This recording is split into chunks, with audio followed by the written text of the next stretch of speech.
We continue now with names of God, and we're using the Dake Bible in our offshoot here in page 20 of that Bible, where we're dealing with the 103 names of God rather than 77.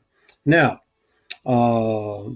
we're talking now about Aaron and that whole section of Abraham's victory. Now, as you know, Dake has many notes to the side of this. So when we're reading that first verse, the first thing he says about it is that Melchizedek, the king of Salem, he says that was later named Jerusalem.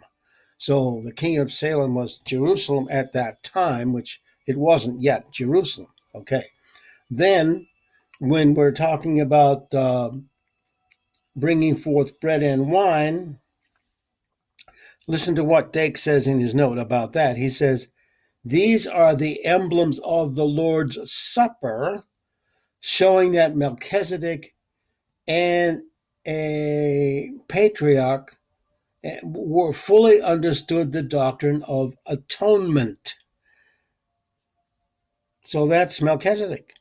And then he gives several scriptural passages to compare. Now, then when we get to the next note, priest, it says, then the Most High God, we read that. The Most High God.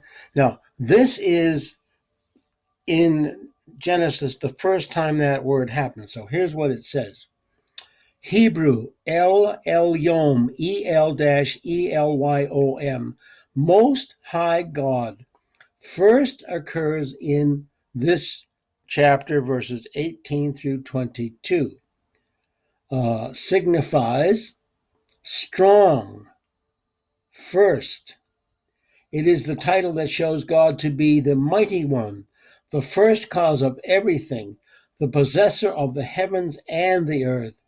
It is used 245 times and is corrected with some of the attributes of God as. Now, or not corrected, I'm sorry, connected. Let me go back and read it. And is connected with some of these attributes of God. Now, that means El Elyon himself is the Most High God. That is the God of creation of heaven and earth and everything.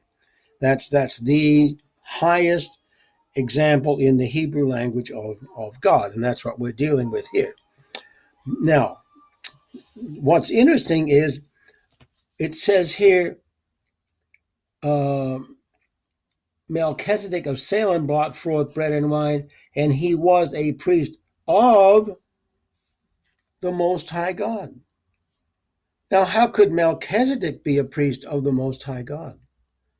Because he was not of the tribe of Abraham, was he? No, he wasn't. Now, before we get to any of those other aspects, we're going down here, and it says here that there is another letter in verse 20. It says, "And blessed be the Most High God, who hath delivered thine enemy into thy hands, and he gave him tithes." Now, what Dake says about that one also, this is the first instance of praising God in Scripture. Verse 19, and then he asks you to compare. And then he says, these are the first examples of paying tithes. And then he has another place where you can see the doctrine of tithing. And he goes to the New Testament from there. Now, so what we will do next is take a look at these other aspects of God that Dake says Most High is connected with. Okay? And we will show you what they are and where they're found.